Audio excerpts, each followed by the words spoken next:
Hey, this is your Olympic hero Kurt Angle, and you are watching Top 10 Wrestling. Oh, it's true. It's damn true.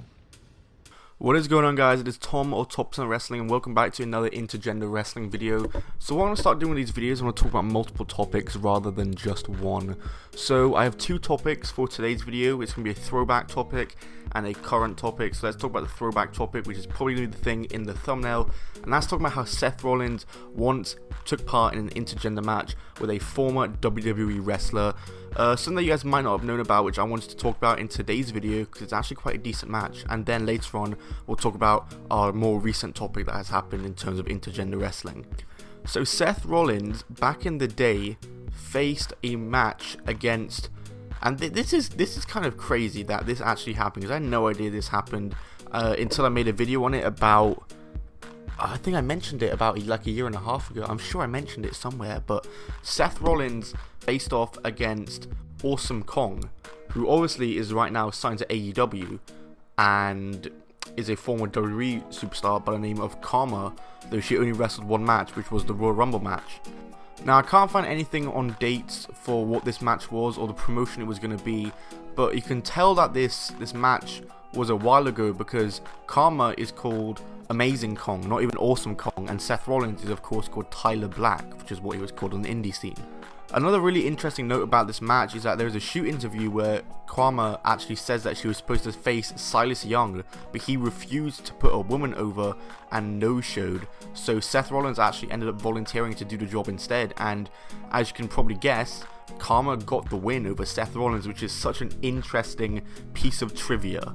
Seth Rollins was very young and he came out as the underdog against Karma, which is like something that you don't really see in an intergender wrestling match, so it's really cool that you get to actually see that where the man is the underdog, because usually the commentators are always like, oh, the woman's the underdog, even if it's someone like Jordan Grace or Candice LeRae or Tessa Blanchard who have won plenty of intergender matches. It is a bit annoying that does happen, so it was really cool to see that he was presented as the underdog, because realistically, in terms of the size difference, he is. I mean, he's a cruiserweight compared to Karma, who towers above him in terms of stature.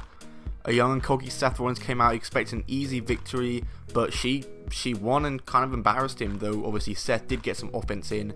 Karma did indeed get the win, and I thought I'd talk about it in this video because it's just such an interesting piece of trivia, and I discovered it about a year and a half ago to 2 years ago, and then recently rediscovered it again. I'm like, I've got to make a video on this because I've done the videos on I've done the videos on John Cena and Becky Lynch, so I thought I'd make one on Seth Rollins.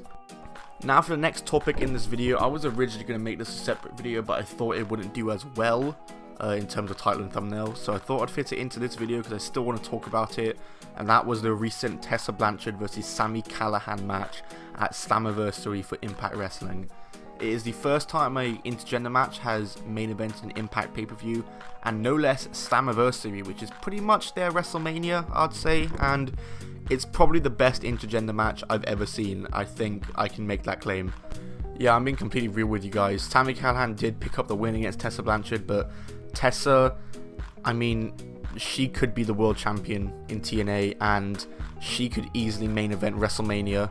That's not an understatement. I think she's, you know what I'm going to say, I think she's the best women's wrestler in the world. I'm sorry, but she is better than Becky Lynch. Ooh, that's going to cause some beef. Yeah, Tessa Blanchard really held her own, though Sami Callihan did get the win. Like I said, he actually gave her the bat at the end, which is the closest thing Sami Callihan has ever shown respect to anyone in TNA. It's expected that Tessa is going to get a big push from this, and there's never really, I mean, if Tessa Blanchard is to win the World Championship, this would be the highest promotion where a woman has won a world title. I mean, this is the most major promotion that a woman has won the world title in, because, you know, Impact, I'd say, are behind WWE, AEW, New Japan, and then maybe Ring of Honor and MLW. They're on kind of that level. So this would be the most major promotion that a woman has won a world title, obviously not including women's promotions such as Shimmer and Stardom, obviously.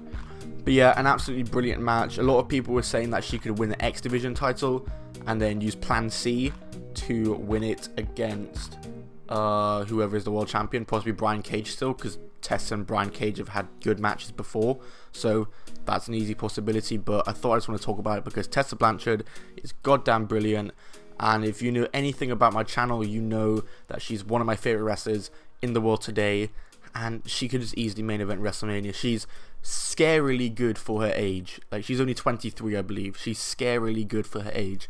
And I was going to give credit to Sami Callihan, who is, again, he's always been brilliant. I think he's one of the best characters going in wrestling.